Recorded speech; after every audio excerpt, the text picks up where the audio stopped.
As a kid, it's easy to be influenced by the choices of those around you, and that can include which brands you tend to gravitate towards. I had friends, colleagues and family members who used Olympus, Nikon, Pentax and Canon cameras, and subsequently those were the brands that I desired the most. I didn't know anyone who shot Minolta, so I never really paid their products that much attention. I remember looking at the Minolta 7000 when I was intending to buy a new camera in the late 80s, but I didn't fall in love with the styling at that time, preferring the Nikon F301 and F501 models, and eventually settling on a Ricoh XRX. Skip forward to my rekindled interest in film photography, and it seemed only a matter of time before I got a Minolta of some sort. First came the 7000. This was very cheap and extremely dirty when I got it, but after a clean-up it's fully functional and currently has film in it. I'm sure that I'd get used to it if I used it enough, but I find the push-button controls a bit awkward and confusing compared to conventional dials. I also got 3 modern Minoltas, this 505 SI Super and a couple of 404s. These were also fully functional and cost very little or nothing at all. I was also given a nice SR7. This one needs a little clean and service, along with new light seals and so on. I'll get round to that at some point in time, but basically it's still working as it should be. Along with all that, I kept seeing this XG9 sitting in the window of a camera shop. This had everything that I like, with those late 70s looks and a little, but not too much, automation. I must have walked past it for several months before the inevitable happened and it came home with me.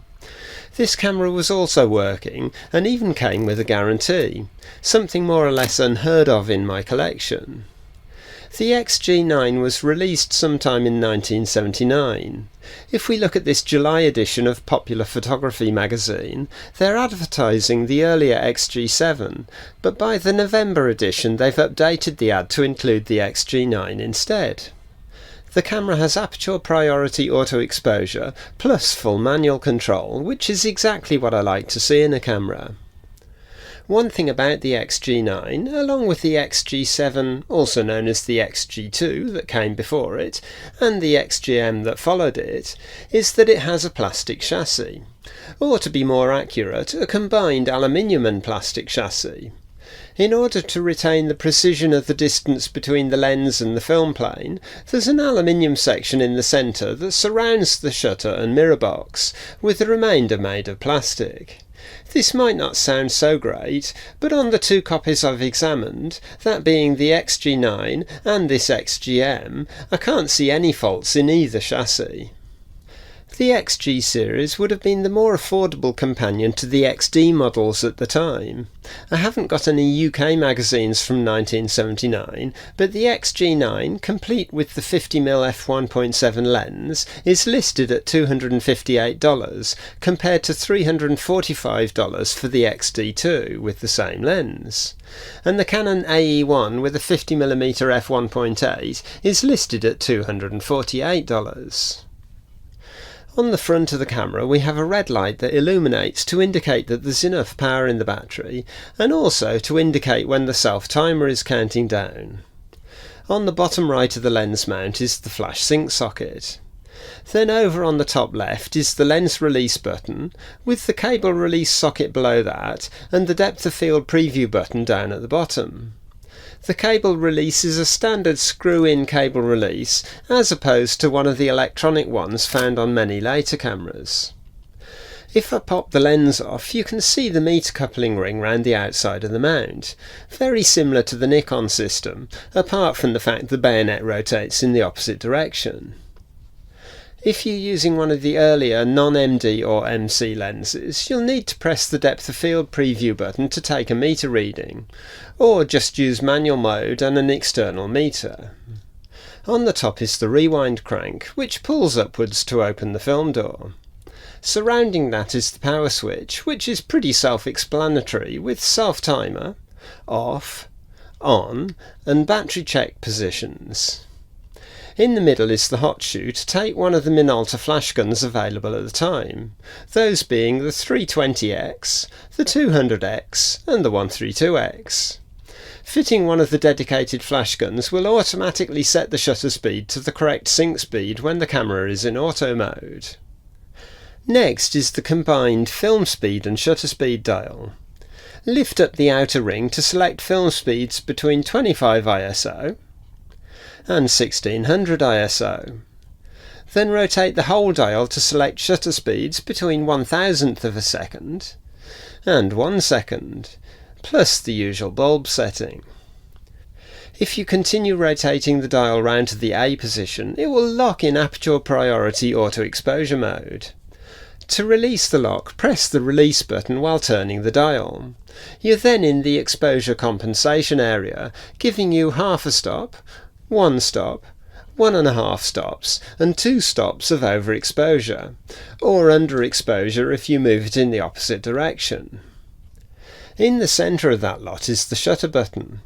Simply resting your finger on the button turns on the light meter, assuming you've turned on the power switch first. Or in the case if you happen to be wearing gloves, slightly pressing the shutter button has the same effect.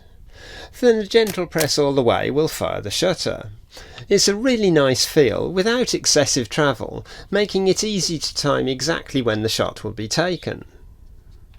The shutter release is a purely electronic affair, so no batteries means no photos. The film advancing lever has a relatively short travel and feels smooth enough. As with many cameras, it rests away from the camera body for easy access, but can be pushed back towards the body for storage. To the right of that is the frame counter, which resets when you open the back door of the camera, as you'd expect on all cameras by this time. That leaves us with this final mystery window. This is the safe load signal window. Once you've successfully loaded your film, an orange band appears in the left-hand side of the window. This band progresses across the window as you use the film, thereby indicating that the film is spooling onto the take-up drum. The band is activated by the film as it presses against a lever in the film take-up chamber.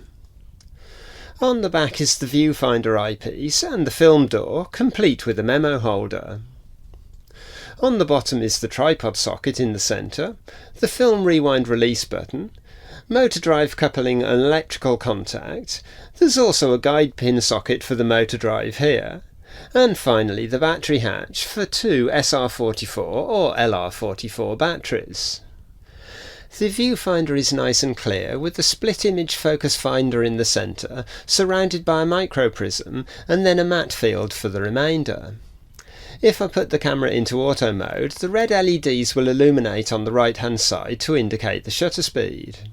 If I open the aperture up, the shutter speed will rise accordingly until it reaches the overexposure marker at the top, at which point the shutter will be blocked from firing.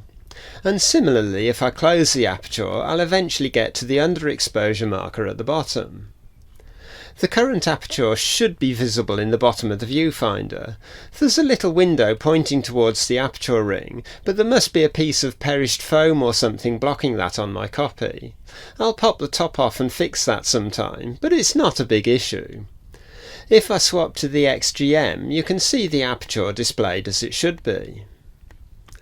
The shutter is a pretty conventional cloth horizontal focal plane shutter, as used in gazillions of other cameras before and after the XG9.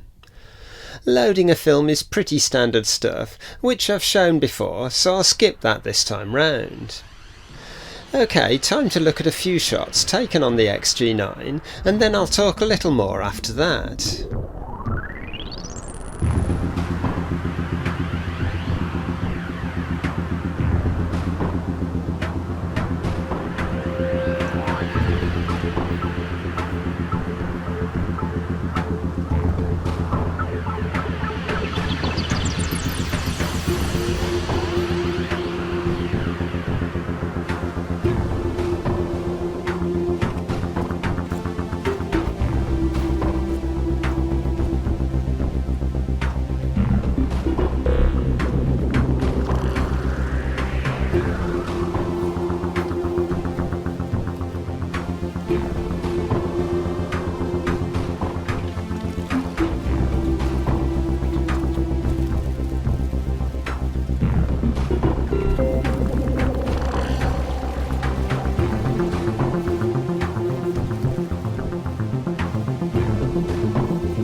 One thing Minolta didn't get right on the XG9 was the fact that as soon as you move the camera out of auto mode, the exposure meter is no longer active. This was something they rectified when they released the XGM, but in practice I haven't found it that much hassle. If I'm shooting in manual, I'll often take multiple readings with the camera in auto and then move the dial to my chosen shutter speed and take the shot. The rest of the time I've just used the camera in auto, using the exposure compensation whenever I thought it was required. I like using the XG9. It's a basic no-frills camera that does everything that it should do.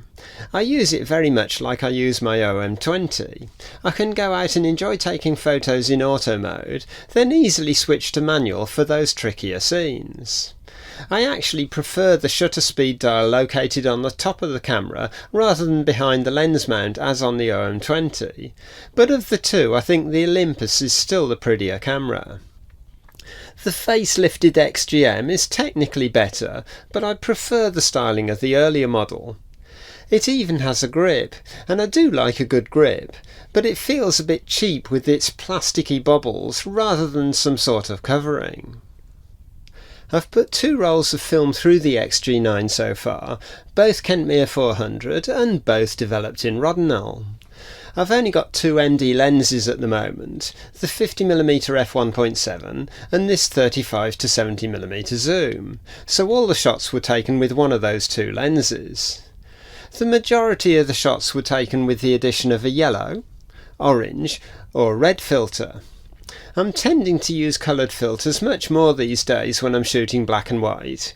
It gives that extra level of creative control and something else to think about when setting up the shot. Okay, time for a few more sample shots and then a quick summary.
Many of the shots on the first roll of film were taken just after Christmas, when much of the UK had day after day of fog and mist. Everyone around me was saying, "Oh no, not another miserable foggy day," whereas I was saying, "Woohoo! Another day of fantastic atmospheric fog. Let's go out and take some photographs." I guess it's just a different way of looking at it. Anyway, I love some of the results, and the grittiness of the Kentmere and Rodinal combination just adds to that atmosphere. The purpose of the videos I do like this isn't necessarily to say that you should go out and buy this exact camera, but more to show some of the wealth of good, usable, often referred to as consumer grade or enthusiasts cameras, that you can buy for not too much money and then go out and have a whole load of fun shooting with. Minolta, like most of the other manufacturers, will have a wide choice of available lenses, both own brand and from third-party manufacturers. I don't think my sample size is really big enough, but all of the Minolta SLR cameras that I've got were working when they arrived. Even the SR7 is working, albeit that it could do with the service before I put a film in it. I can't say the same for other manufacturers, but it's easy to create distorted statistics if you don't carry out proper controlled experiments, and that all could be down to luck. I think that will probably do for this video. If you've enjoyed watching, please like the video and maybe even subscribe to the channel, not forgetting to click on the bell icon so you get notifications when future videos are released. That's it for now, so thanks for watching, and I'll see you in a future video.